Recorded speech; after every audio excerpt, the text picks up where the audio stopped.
Today, we explore twin flame love stories and uniting the divine masculine and feminine within. Juicy stuff. Hey, it's Cheryl Sitz. Welcome to Exploring Possibilities, where we are transforming life from the inside out in holistic spiritual ways since 2012.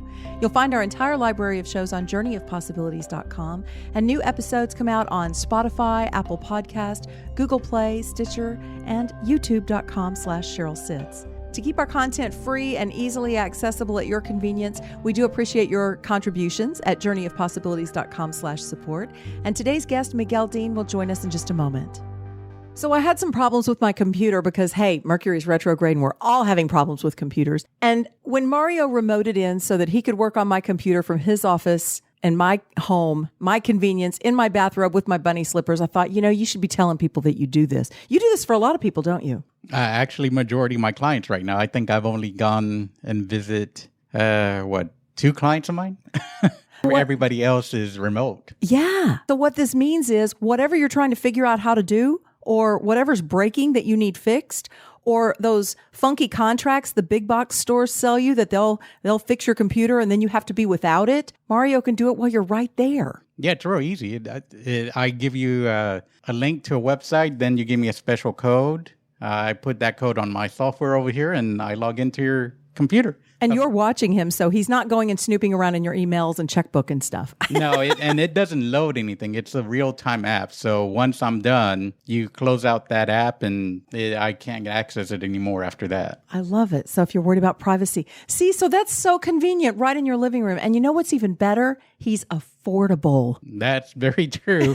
I don't charge you those box store prices on any of my stuff. So come on, give me a call, MarioRosales.com. Yes, international even. Yep. I've done work with people in England and Australia, so I've been all over the place. Awesome. So he's your go-to guy for all things tech life balance. Website again? MarioRosales.com. Miguel Dean is a catalyst, seer, healer, and holder of sacred space.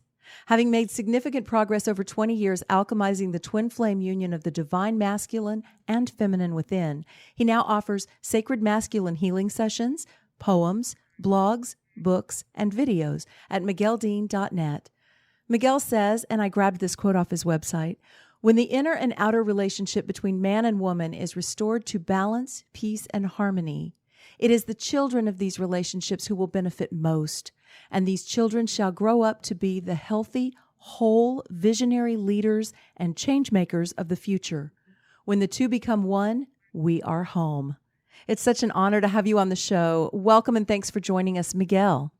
Thank you, Cheryl. It's lovely to be here. Yeah, a real honor. Thank you so much for the invitation, and thank you for making the time to read Bring Him Home. Oh, what a treat that was. I was just saying before the show, I read a lot of books, and this one was a joy. And particularly because I'm in a conscious relationship. And I've had a lot of people say, I'm so jealous. I wish I could meet an awakened partner, and that must be so wonderful. And I just look at them and go, you haven't been there, have you? You do a great job in the book talking about that. Yeah, the roller coaster ride, eh? Yeah, exactly. And it's a roller coaster ride full of mirrors because it's always reflecting back to us our next thing that we're either ready to see or not about ourselves, our next invitation to heal and expand. Yeah, absolutely. Yeah, I like the phrase, that everything that is not love will be brought to the surface, will be purged through conscious relationship. It's so true. Mm-hmm. Well, you had a pretty good level of awareness when you met the person that you were in love with in this book. What was your background kind of prior to the two of you connecting? Yeah, I guess the short answer to that is it felt like, a series of, in inverted commas, failed relationships. I think I've redefined that whole failed thing. For me now, actually, the success of a relationship isn't dependent on its longevity, but on how deep we travel and how much we learn, about ourselves and life and so on. So, I've been married for about 10 years. I've been in a relationship, with the mother of my children. who I was also married to for about 15 years. And then I'd had a couple of longish term, 3 or 4 year relationships after my divorce. And yeah, I guess that there'd just been so much pain and angst and disharmony in all of those relationships that, by the time the beginning of Bring Him Home arrived, I'd reached this point where I'd said to myself, I guess I'd been slightly cowardly, and I knew that I needed to face some inner demons, and I knew that I was trying to make myself whole by finding a woman that would complete me. I knew I was doing that, but and I knew that I had to do something different. But previously, there'd always just been this little tiny hope of, oh, perhaps I won't have to go to those places inside myself. Perhaps I'll just meet the right woman that means that I don't have to do that work, and and I can just settle for a sort of normal relationship. Yeah. But I now know I've given up on trying to be normal, Cheryl, and realised that that's not my path at all. So I was at the place where I was ready, and I actually said to God, I said, look, okay, I'm not running anymore. I put my sword in the ground. I'm ready to do whatever is needed to find peace and to heal this wound with the mother wound with the feminine. I'm ready to deal with it once and for all, thinking that would mean it was time for me to spend time on my own, because I've been a bit of a serial monogamist and, was very resistant to being with myself. So I thought, life would say, all right, okay, you're on your own. But life just said, no, okay, well, if you're really ready, we'll bring you a woman that will really, rock your boat and make sure that none of the little bits of work that need doing get missed out. That's kind of where I was. Yeah. And boy, you guys had you did a great job of expressing both the passion and the frustration and the causes of that, the underlying things that were coming up. And one of the things that I want to point out that I really loved about the way you wrote the book is there wasn't a good guy, bad guy to this thing. You wrote it from a very mature, healed perspective looking back. Like, okay, there is no bad guy. There's nobody needs to take the fall for the fact that this worked or that didn't work. You really paint a respectful picture of you both are just, and it's the way I look at relationships anyway now, we're just where we are, and we attract where we are to move to another space, either together or ultimately not so together. So that's kind of how relationships function in our lives. Yeah. It was really important to me, Cheryl, that I had my lover's approval of the book. There's no good me writing a book with the intention of it helping to heal the wounds between man and woman if the woman that's in the book hates the book and is doing everything that she can perhaps to stop it getting out there. Right. So it was really important that I did paint a balanced picture. I was very conscious of that, and actually the way things transpired was that, let's just call her my beloved. My beloved actually got to read the book and read bits of it, before it was published. There's a funny story about that. The book kept bringing us back together, because what would happen is we were together. It felt like the relationship had ended. We'd separated. I started writing the book. Then I realized, oh my goodness, she needs to be okay with this. I need to let her know I can't do this secretly and so on. So we met up to talk about the book and ended up getting back together again. So then the book got put on hold. Then it all went pear-shaped again and we separated. So then I carried on writing. It would be like, all right, now this is the end of the story. I can keep writing. And then we came back together again. And it was always the book that brought us back together. It was really strange. So yeah, it was really big for me that it wasn't a good guy, bad guy. We're all just doing the best that we can, trying to make sense of this beautiful, messy human experience that we've all been gifted. Yes, exactly. And something else I want to point out is it was written through your perspective, obviously, because you were the participant in the relationship. But at the same time, it doesn't estrange a female reader. Like, it's very easy for me to step into, okay, and here I'm connecting. I can see myself in him. Now I see myself in her. Now I see, because we are both masculine and feminine within each one of our bodies. And so the things that come up are masculine and feminine aspects of all of us. So there is no male readership or female readership. I think it's written for all of us. Yeah, absolutely.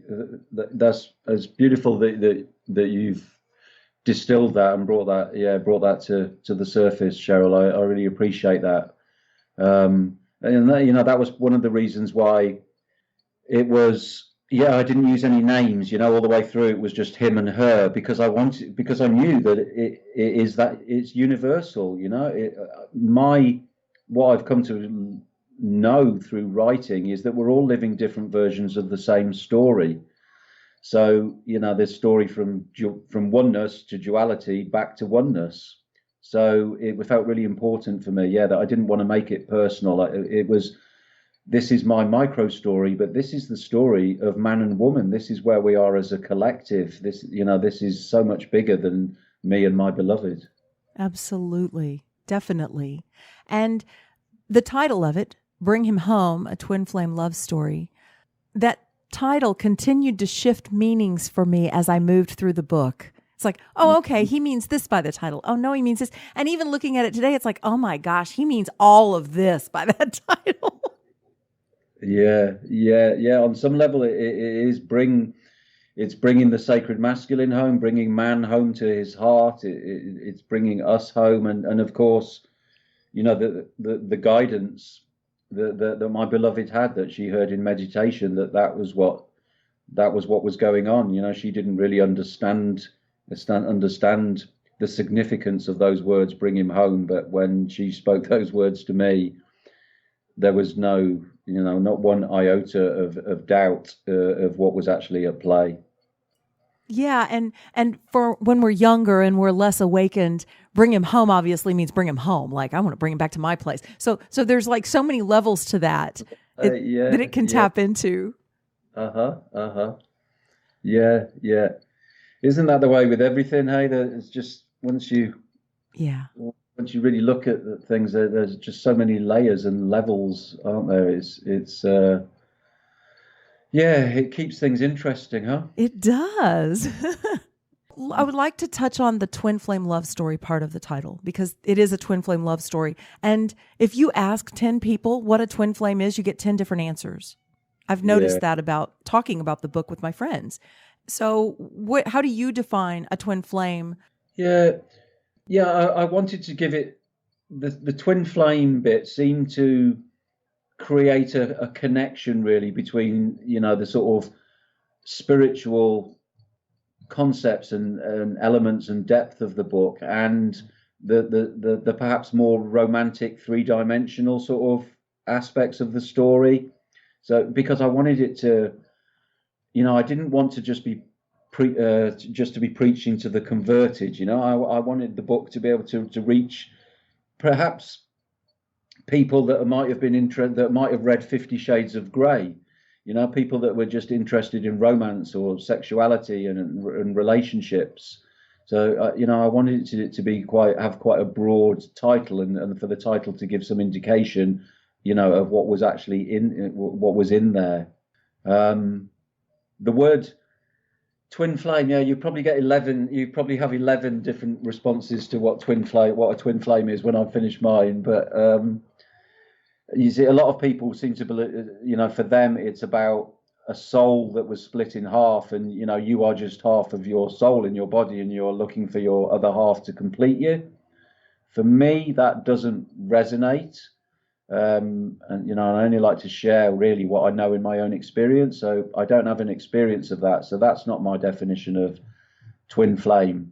Because that just seems like a bit of a spiritual add-on to the whole romantic thing of somebody else will complete me, which is such a destructive red herring, really. I think that belief, that falsity has an awful lot of negative results to answer for, really. So yes. But for me, the twin flame is really just kind of like a supercharged conscious relationship. where two people that are reasonably conscious that choose to come together in order to be a better version of themselves, and are very aware that it's not about the other person making me happy. On the contrary, to some degree, the other person's role is to draw any unhappiness out of me. So yeah, supercharged, catalytic, conscious relationship, I think, is the short answer of what is a twin flame. What does twin flame mean to me? Yeah, that's good. I like that, especially what you said at the end. It's to draw out what is blocking my happiness. It's not to make me happy. And that complete me and make me happy is the old codependent way that has been in place for a long time. Yeah.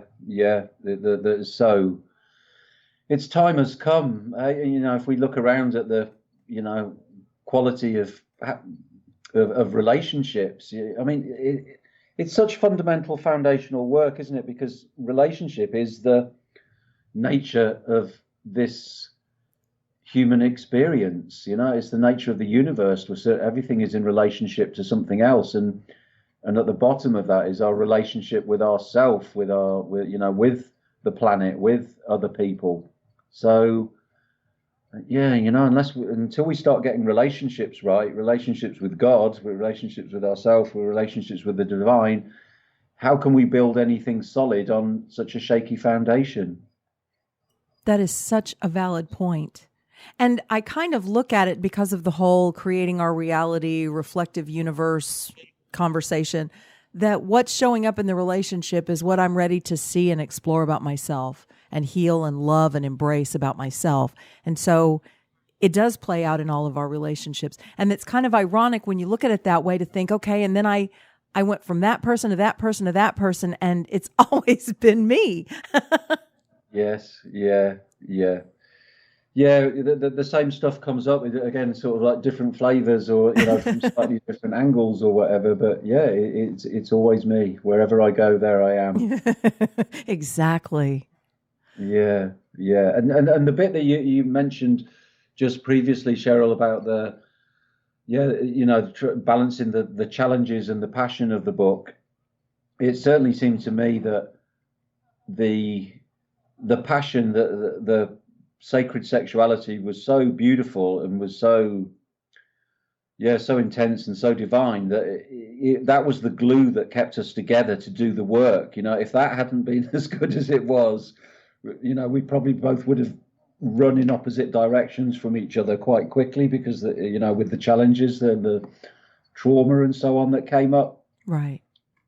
And also I wanted to, as I was writing those bits, there was an awful lot of internal commentary. Who do you think you are, Miguel? What are you doing writing this? You can't write stuff like this.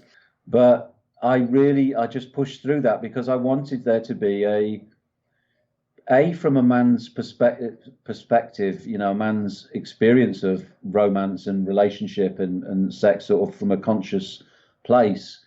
Partly, as I mentioned before, to sort of delete the energy of 50 Shades of Grey a little bit. It's important that people know that the potential of sacred union and sacred sex and so on. It doesn't have to be about acting out and all shadow stuff and so on, which it just amazed me that 50 Shades of Grey was such a terribly written book and so on, but it did what it did. So there was the motivation for me of there needs to be something out there written by a man's perspective on relationship that is the other end of the spectrum from 50 Shades of Grey. You did a great job with that. It's a great romance. It's a great story about sacred sexuality. It hits on so many points. And you're not the first spiritual person to be inspired by that book to want to write a better book about sacred sexuality and romance and all of that. So I think it's great that it catalyzed many people in different directions to speak more about this, because it's time to talk about sacred union, sacred balancing of masculine and feminine, sacred sexuality. Its time has come. So I think the more people are inspired by that, the better. Yeah. I'm totally with you there, Cheryl. Totally. So I've seen that since this book, or maybe at the same time as this book, you've really gone into helping men, I guess in particular, balance their masculine and feminine, or do you work also with women with that, or how has this affected your course of service and that you offer? Yeah, thank you, Cheryl. Yeah, it's in pretty much everybody comes to the same conclusion as you did there, in as much as I actually work 90% of my one-to-one clients are women, and yeah, they do come for the Sacred Union mentoring. And in what I'm seeing, looking at the patterns, is yeah, every woman has quite a deep father wound, and so they come to me to have quite often the women haven't worked with a man before. There's lots of trust issues. Some of the stories are really fierce, rape and abuse and horrendous things, that they've experienced through men. And so it seems that they come to have an experience of a clean, clear masculine template, so that I can just hold them energetically and be that safe container, which is what the masculine is all about, really. Is about protection and safety and security, in order to, and then when they, when they feel that safety and they have that experience of being with a man who doesn't want anything from them, there's no agenda, then they relax and begin to open, and then the feminine can blossom and flower, while they start replacing their distorted masculine template and doing things different in their lives, and looking at the unconscious programs that have been running, that have been fueling those distorted masculine programs that they've inherited from past experiences. So it's mostly with women with that, and that is what we work towards. It's nearly always healing the masculine, exploring those wounds and so on, and coming to terms with those, and then just the feminine stuff just kind of flowers and blossoms all by itself. That's so true. Yes, that's exactly what my partnership with Mario has done for me. And I've denied it. I've run from it. I've rejected it. I've embraced it. I've rejected it again. This guy could write his own book probably, but I did not know what to do with that degree of clear, unconditional love from a man. And what that has allowed me to do is learn how to give that to myself. Yeah. And it's such a beautiful experience to work with a man who can help not only to heal. And for me, it was not just the sexual abuse from the men, but it was also a very angry, abused mother role from. Yeah. So the whole thing was distorted, because when one's distorted, they both become distorted, because who the feminine becomes to exist with that distorted masculine. I mean, it's just. Yeah. So once you get one partner that can hold that space, then the other can come, and then it's taking him into healing some things for him. And it's really beautiful to allow that to come forth in a relationship, in a coaching session, wherever you can find that space. Yeah. Yeah.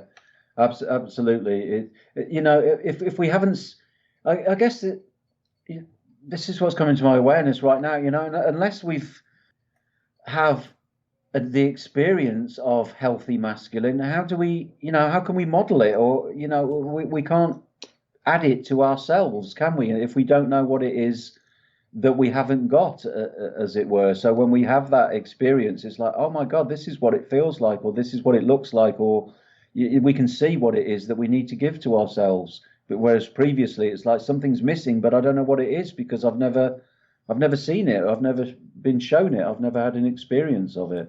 Exactly. Yes. And then it's not even like we necessarily need a map to get through it. Once it appears, then we just know where we need to get to. Like you say, the feminine just blossoms. So Mario passed me a question here. How would a woman know if she's ready to do this? Because this can be some deep, intense stuff. How does a woman know she's ready? Yeah. It's a good question. Most of the people that I work with come to me through Facebook, or just through Googling, just through the internet. But then the majority of them say that they were really kind of like guided, and that, you know, once they sort of landed on my page or found me, there's like, oh right, there's this strong intuition, kind of, I need to connect with this man. There's something here. So the intuition is really powerful, you know, and I think women generally, you know, can tap into their intuition a little bit easier. For man, it's a bit of a bigger journey getting back in touch with the intuition. So, and you know, you're ready. The mind will never say that you're ready. The mind always says, you know, you're not quite ready. But it's when you just kind of like transcend that, and I feel like it happened for me when I put my sword in the ground, when I committed, when I said, okay, I am ready to do the work. You know, usually it's when you've had enough failed relationships, when you've been miserable enough, when you've realized that, you know, you're just going round and round, and you go, okay, I need to do this differently. You know, I've had enough. I surrender. I'm not going to argue with life anymore. I know that this is what I need to do.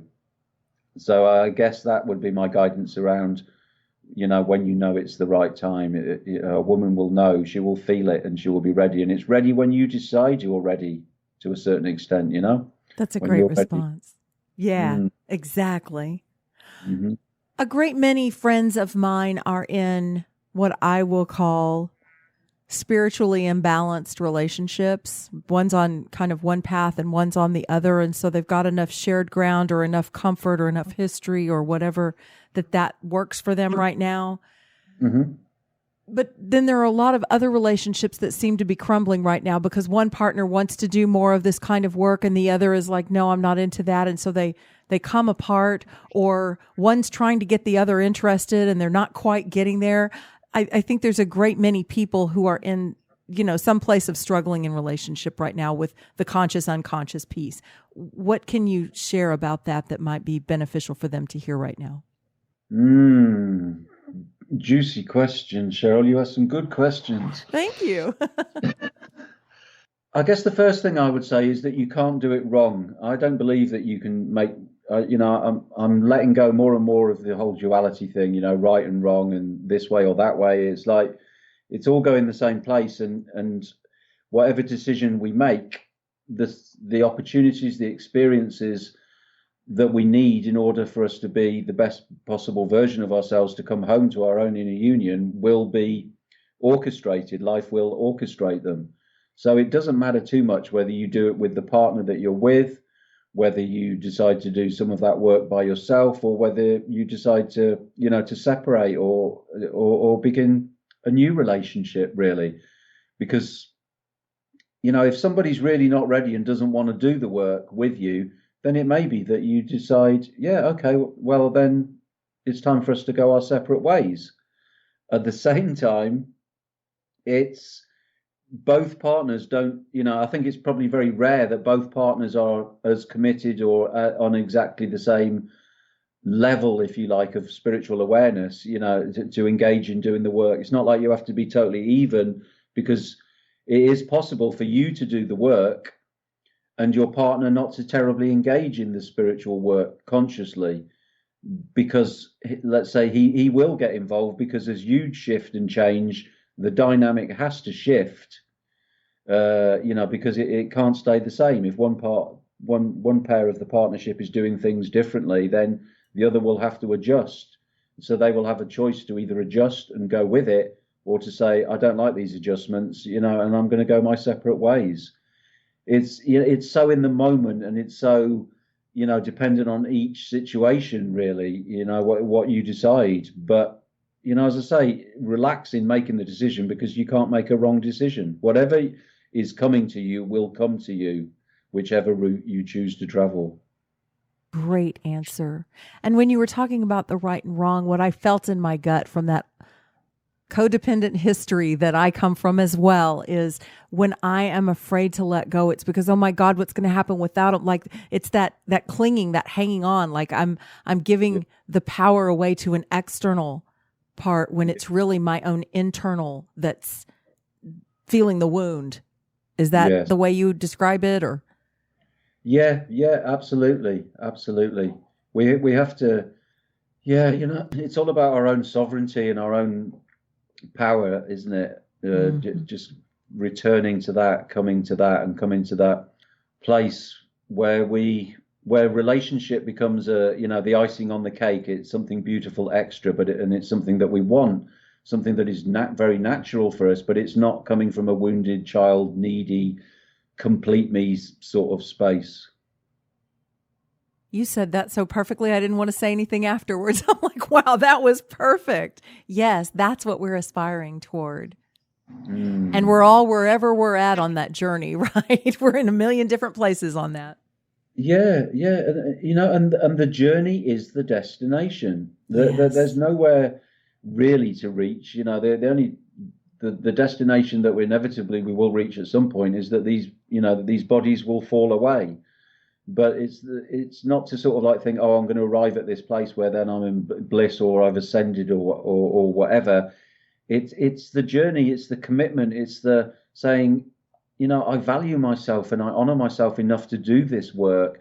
And as I travel, those are the gifts. The gift isn't just arriving at the end. The gift is the heart being opened, broken open to be more compassionate to others because of the pain we experience ourselves, or that our empathy grows, or or that we just fall in love with life, and there are all sorts of things that will happen along the journey.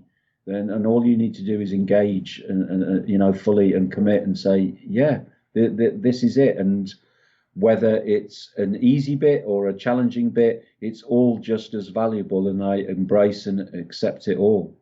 And there's a lot of healing in looking backward with that same compassionate understanding at the quote unquote failed relationships. Because, if I try and look at what part of my life made me who I am now, every single bit of all of it made me who I am now. And we can tend to look at the unpleasant ones and go, wow, I don't really want to own that. Yeah. The mind always wants to look, the mind always focuses on what's not sorted, and what needs mending and what needs healing and what isn't okay.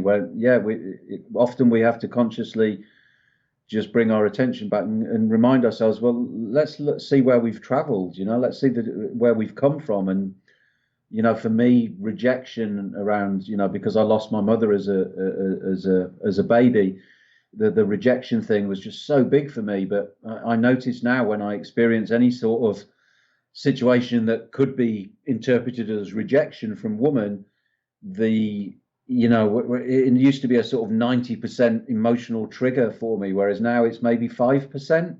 So, just to keep noticing how the things that we used to find really challenging aren't quite as challenging now, and incrementally, that just keeps moving in the right direction, and we just keep finding that just coming back to a more peaceful place, just being at peace with ourselves and with life, and not getting triggered and not being kind of like puppeted.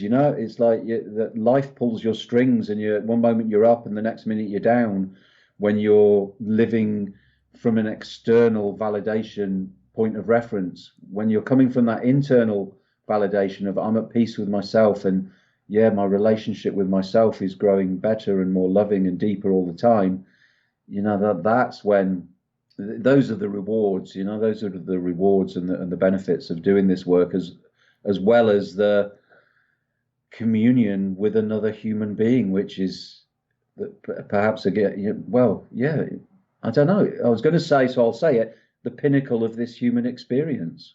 Yes. Mario and I talk about the two individuals becoming whole side by side and then joining together, and how different that looks than a you complete me, I complete you, and then we join together and we're kind of grabbing for what we feel we don't have versus sharing all that we believe we are with each other. It's a completely different energy, and it's so beautiful. Yeah. I like the whole, the Trinity thing, the unity and Trinity, and that, when the Vesica Pisces and the divine child, that when the potential with the union of the masculine and feminine, then the divine child is born. And it sounds like, I'm guessing here a little bit, but perhaps one of the divine children that has come through you and Mario, is this podcast series. Yes, definitely. it's beautiful, to hear Mario's that, contributing as well, and that you're working on this beautiful work, this contribution to the collective that you're immersed in, and that you're doing it together. That's really beautiful. Thank you. Yes, it is. And a lot of it has been, I think, because I am a broadcaster, that's been my life, is like I'm a very public person. But healing the sexual wound, healing intimacy, going into conscious relationship has been messy, and it's been something that I've kept personal, private. I've talked a little bit about it here and there, but it's more private.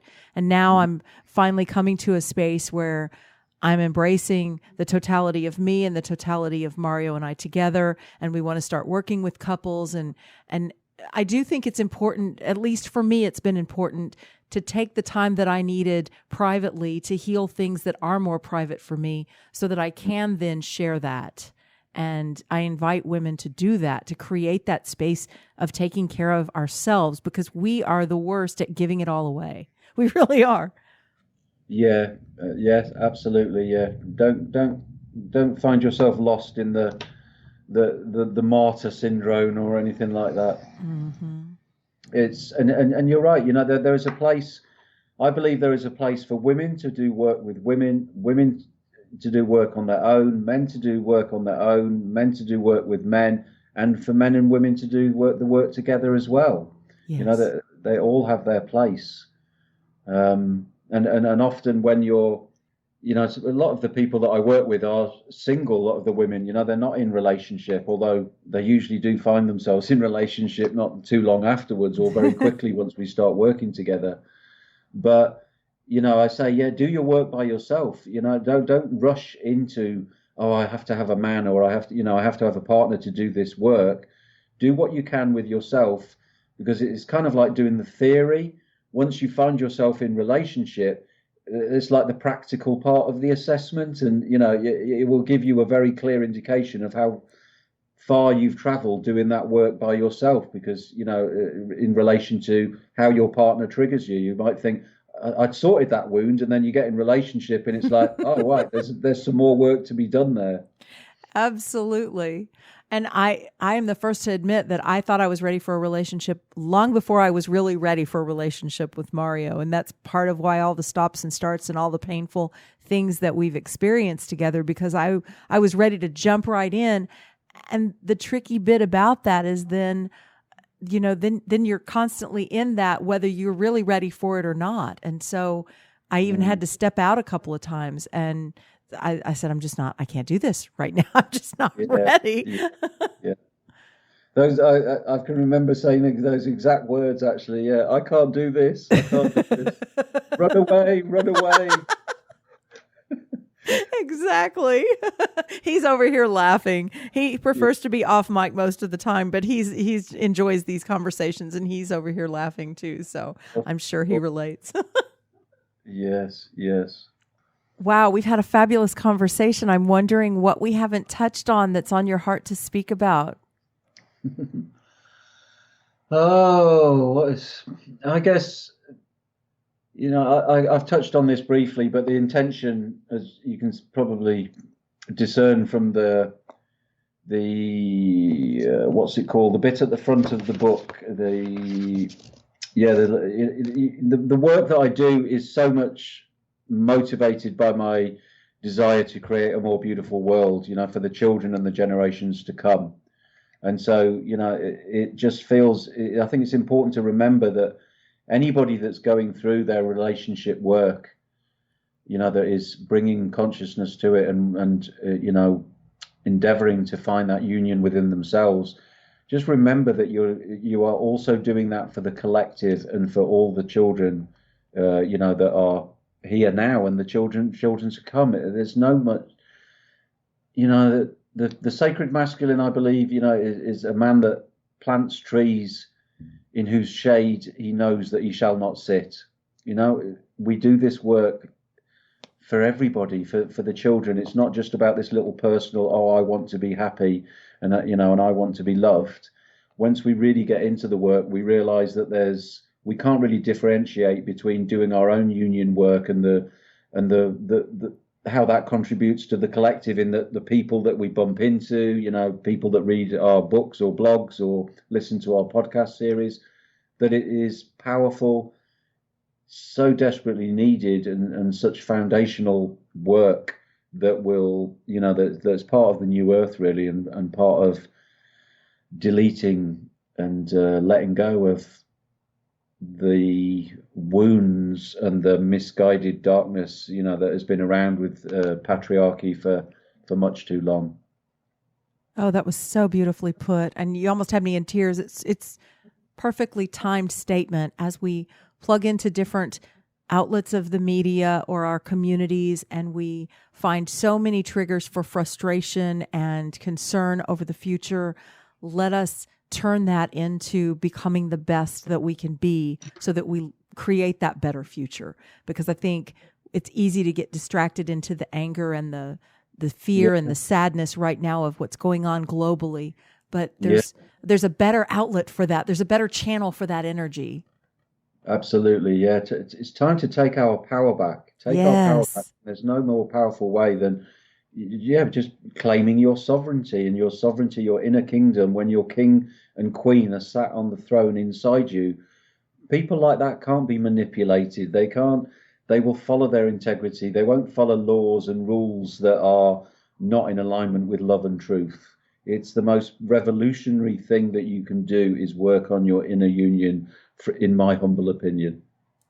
And mine. Thank you. That was so perfectly stated. I think we should close the show there. I love it. Thank you so much, Miguel Dean. The book is Bring Him Home, and you owe it to yourself to read it. It's a very enjoyable romance. Definitely some sizzly hot scenes in there as well, but some of the sizzliest, hottest stuff in there is what's going on inside, and that's always the way. So thank you for joining us today, and thank you, listener, for joining us. We'd love to know what you think at journeyofpossibilities.com, and we'll see you next time on Exploring Possibilities.